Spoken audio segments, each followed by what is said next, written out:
The newest Pokemon TCG Pocket set has been announced, Wisdom of Sea and Sky. We've all been waiting for this. We hoped to see it during Presents, but we didn't get it during Presents. But now we finally see it. It features Generation 2, which we're all hoping for as well, with Ho-Oh and Lugia being the main cards. But we've seen a few others, and what exciting decks can we make with these? Well, I decided to do some theory crafting, and first I wanted to make a Lugia deck. Because Lugia is an insanely new card that we've seen, and this deck actually features both Ho-Oh and Lugia, and it's called Gold and Silver. So this deck is very good because of the ability that Ho-Oh has. Ho-Oh allows you to do 80 damage, while at the same time also give a electric, water and fire energy to any Pokemon on your bench. You can divide it how you would like, similar to, for example, Moltres. But in this case, Lugia, the counterpart, needs exactly that. It needs exactly a fire, electric and water energy in order to do a massive 180 damage. So in principle, if you can get Ho-Oh up and running, you can attack with Lugia for 180 damage, which is pretty good. So let's see how this deck could look like. So let's say you add in 2 Ho-Oh and 2 Lugia. What else do you need? Well, I figured, why not add Pichu? Pichu is another new card we've seen. Pichu seems incredibly good. They finally added baby Pokemon. Pichu allows you to give you an energy to your bench without costing an energy. So this move doesn't cost any energy, so you can use it turn 1 even. And this allows you to ramp up Ho-Oh much faster. At the same time, this deck also features the new card that we've seen, which is the Energy Switch.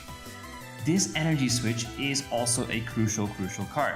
Because what does it allow you to do? Well, Elemental Switch can allow you to give a fire, electric or water energy from your bench to another Pokemon. To your active Pokemon specifically. So this allows you to use Pichu, maybe get some energy on Lugia already, but then you finally get Ho-Oh and you can then move that energy towards Ho-Oh. Or the other way around, maybe you had Ho-Oh and now you want to move the energy towards Lugia. These are all possible. At the same time, we're also running double Leave, because both Lugia and Ho-Oh have 2 retreat costs, so having Leave in there allows you to effectively pivot around much easier, and that also allows you to use Elemental Switch better. At the same time, you also have a Dawn in there. It's the same use, maybe 1 Dawn extra is too much. And of course, you need a red card in Mars. Size is always good to have. And then I opted for 2 Giant Capes because 150 HP for Ho-Oh and Lugia is not insanely high, so having that extra 20 HP could be crucial. And also for Pichu to maybe survive an attack early on, having extra 20 HP could always be good. So this is a potential deck you could build. Of course, there's other options, there's better options, but this is something you could potentially do. But let's have a look at the next one. The next set actually falls around Pichu, and we've just seen Pichu, but Pichu actually has a lot more potential, especially if you pair it with Dragonite. So Dragonite is from the previous set. Dragonite does a massive 180 damage, but of course, as you know, you can only attack once in a row. And it can be quite tricky because it needs both water and electric energy. But what if you only run water energy? And then you get your electric energy from your Pichus and your Zero Auras and your elemental switches. So in this case, it gives you a much more consistent deck for Dragonite, which normally would not be possible. Except with the help of Pichu here, it gives you a lot of electric energy that Dragonite can easily use, and then you get the water from your energy zone. And then you can get up Dragonite way faster. At the same time, we also add, of course, a Lyra in this deck. So this is another new card we've seen. Well, what does Lyra do? Well, it allows you to basically get a free switch. If your Pokemon has been damaged, you allow it to switch back from the active switch to your bench and put something else in, basically giving you a free retreat. And why use Lyra instead of Leaf, you may ask? Well, Lyra is not seen as a retreat. That means you can bring in something instead of Dragonite and then retreat that Pokemon using the normal way and then put Dragonite back in, so you don't need to use a fossil or you don't need to use anything special regarding this. It's similar to, for example, Celesteela's ability as well. And then of course we maybe run a Pokemon Communication in here just to be extra consistent. Double Rare Candy, of course, for the evolution towards Dragonite. I think this could be a very good strong deck. And finally, maybe Dragonite, maybe a Dragon EX can get some attention, you know?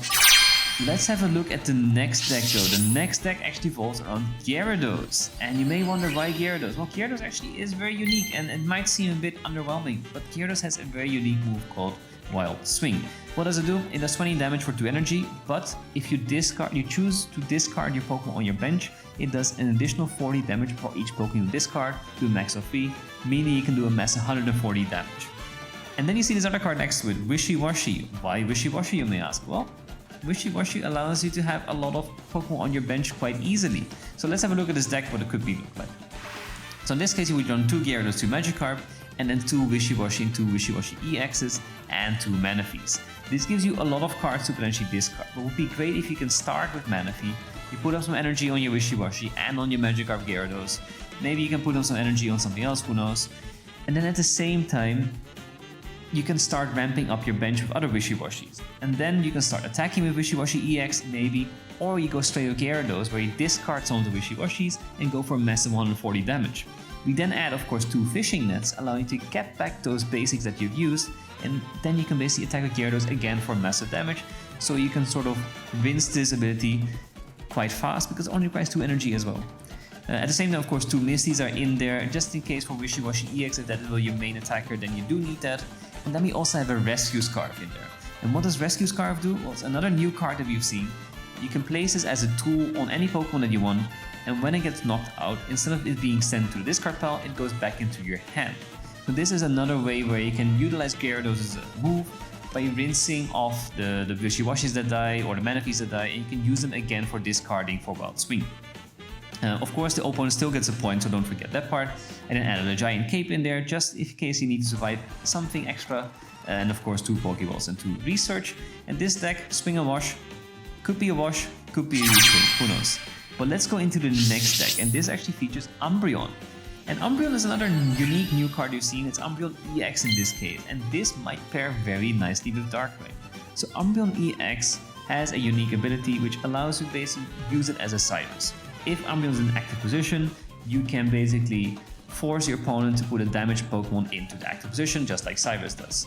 And then why is Darkrai there? Well, Darkrai is just a good sweeper mon. It does some casual damage over time, but also it allows you to do massive 80 damage whenever needed. The same with Umbreon. I think the pair connects very well. And let's look at this deck, which I call Nightly Chase. Maybe you can add in a Spiritomb there. Perhaps Greninja could also work. I opted for Spiritomb in this case, but maybe Greninja makes more sense to utilize Umbreon's ability even better. Then we add 2 giant capes in there just for a bit more survivability, a red for more damage, Pokemon Center Ladies for more healing, of course a Mars and red card, maybe a Rocky Helmet. I don't know, the other cards are up for debate, but I think this deck could be quite strong and up for fighting. So let's have a look at the last deck that I've created, and this might actually be the most strong one there. It's a little bit less unique perhaps, but it's based around Clefa.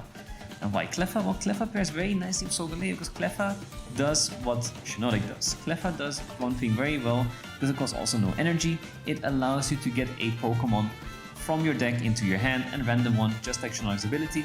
In this case, it's of course it's a move, but it requires no energy. So let's say you start with a Clefa, and then you can quickly get the other cards that you need. Will this be better than Shiinotic? Will this be better than Sylveon? Maybe not so much. It at least requires less cards, meaning you can have more cards in the rest of your deck. Perhaps you can still add in 1 line of Sylveon, but for now I opted it this way. Of course, leftovers are in there, Lily for more healing as well, Red and Sabrina for in case that is needed, and then the Mars to be annoying. This Twinkling Stars deck could be meta, could be outperformed by Shiinotic, I don't know, we'll see, but it's definitely something I would love to try as soon as the set releases. So there you have it, very short video, 5 unique decks you've seen based on the Wisdom of Sea and Sky set. Of course, there's many other potentials that you can make. Ho-Oh is very versatile, maybe you can mix Ho-Oh with any strong colorless attacker like Snorlax EX or Yanmega or whatever. But I hope you like this video, please like and subscribe, and I hope to see you again. Bye bye.